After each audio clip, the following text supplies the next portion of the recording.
Théo, juste pour revenir un petit peu à ce début de saison, l'intersaison a été très mouvementée l'été dernier. Il y a eu beaucoup de joueurs qui ont acquis la montée l'an dernier avec toi, qui sont partis, qui ont fait le choix de partir. Beaucoup de nouveaux sont arrivés. Et toi, tu as fait le choix de rester à l'OAC. Pourquoi ce choix? Oh bah à l'OAC, il y avait quand même un projet intéressant de base avec ce projet Cap 2024.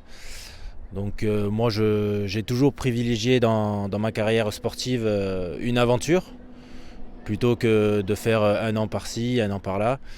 Donc c'est ce qui m'a poussé à rester à l'OAC, d'autant plus que c'est un club qui a archivement un beau passé, quoi. Ok. À titre personnel, tu as vécu un début de saison un peu compliqué, on va dire, même si c'est pas le terme. Tu as été relégué dans un premier temps au rang de remplaçant avant d'inverser rapidement la vapeur grâce à tes entrées assez tranchantes. Mais comment déjà tu as vécu psychologiquement cette période et comment tu as réussi à la renverser tout simplement? Oh bah c'est sûr que c'est pas facile, hein. Après ça fait partie du foot, hein. C'est les choix, c'était les choix du coach. Moi j'ai continué mon travail parce qu'on est quand même tous à disposition du club dans un premier temps.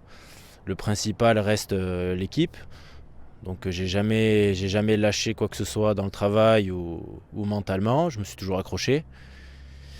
Et j'ai pris ce que je pouvais prendre, que ça soit 15 ou 30 minutes, j'ai toujours pris ce qu'il y avait à prendre. Et puis bon, après, tant mieux pour moi si ça a déroulé par la suite. Ouais, tu as montré à quel point tu savais être indispensable, en tout cas dans l'engagement. C'est ce qui manquait en début de saison. C'était voilà, ces valeurs-là que toi tu sais transmettre aux autres. Oui, bah c'est les valeurs que je prends de moi, hein, donc c'est là où je prends du plaisir, et je pense que tout le monde aussi, hein, quand collectivement il y a quelque chose dans l'engagement qui ressort, on le voit, hein, on le voit vite. Donc avec la venue d'Hakim Malek, vous êtes déployé dans un nouveau système, sans doute des nouvelles consignes, une nouvelle animation et surtout un nouveau binôme que tu formes avec Diaky Dabo. Tu en formais un l'an dernier avec Jérémy Balmy qui évolue toujours mais dans un rôle différent, un peu plus haut sur le terrain, un peu plus sur le côté. Parle-nous de cette doublure que tu formes justement avec Diaguedi, en quoi elle est complémentaire?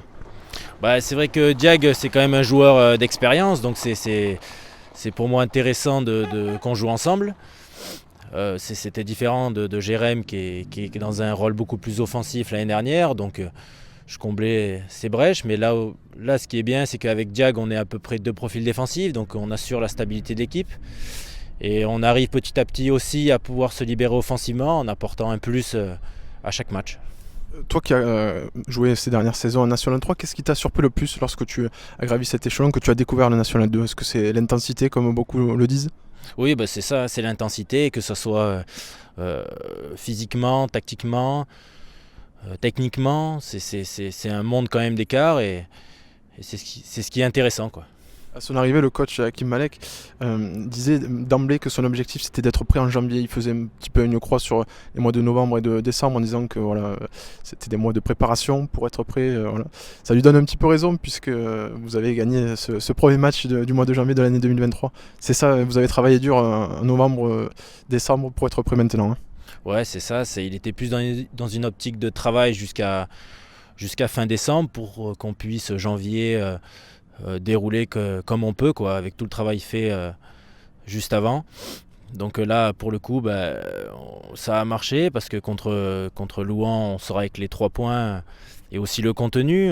Sur les derniers matchs, on met le contenu, mais on sort pas avec les points, donc c'était un peu frustrant pour nous. Mais on savait, on avait la confiance, on savait que dans le jeu, on pouvait faire quelque chose sur tous les matchs qui allaient arriver.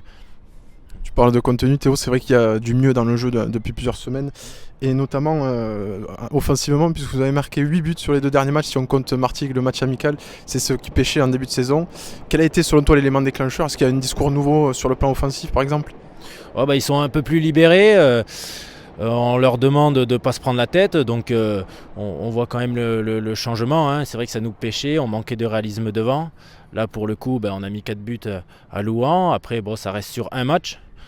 Donc on espère continuer par la suite, tout en gommant certains détails qu'on a mal fait à Louhans. Même si globalement, que ce soit le contenu ou le résultat, c'est plutôt positif, oui. Justement, est-ce que ces dernières bonnes performances, elles vous rassurent sur votre capacité à évoluer dans cette division de National 2 et surtout à vous maintenir?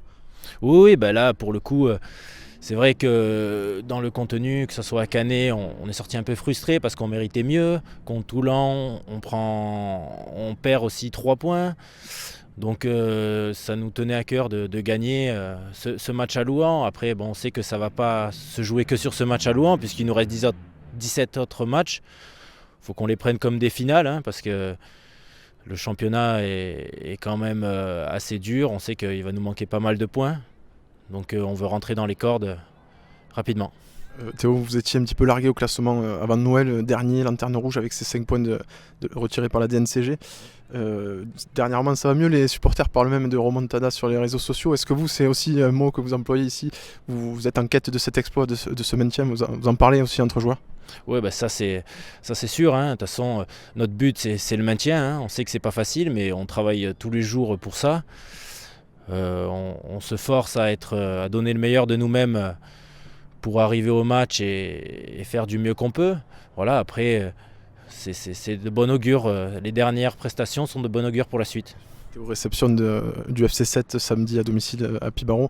Un match des mal classés, on a tendance à dire dans ce genre de rencontre malheur au perdant. Est-ce que c'est ce que tu penses toi aussi? Est-ce que ça rajoute un peu de pression de l'aborder de la sorte?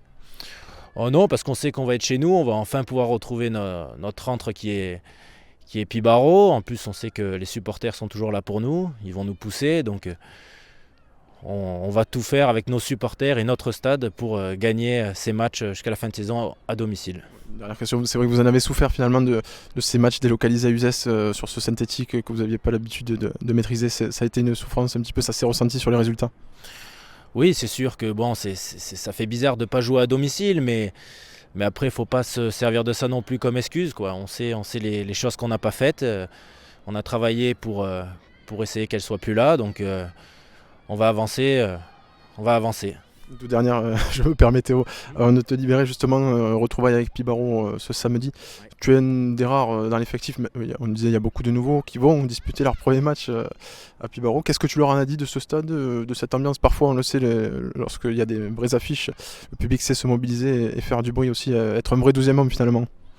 Bah, on le sait que dans tous les cas, moi je leur ai dit qu'on allait être poussé par le 12e homme, hein, donc c'est quand même un stade mythique qui a beaucoup de passé, et donc on n'a pas le droit. Là on joue pour le maillot, on joue pour le maintien et on n'a pas le droit à l'erreur. Donc on va tout faire pour donner le meilleur de nous-mêmes, pour le club, pour la ville et les supporters. Théo, merci beaucoup et bonne fin de saison à toi. Merci à toi. Merci.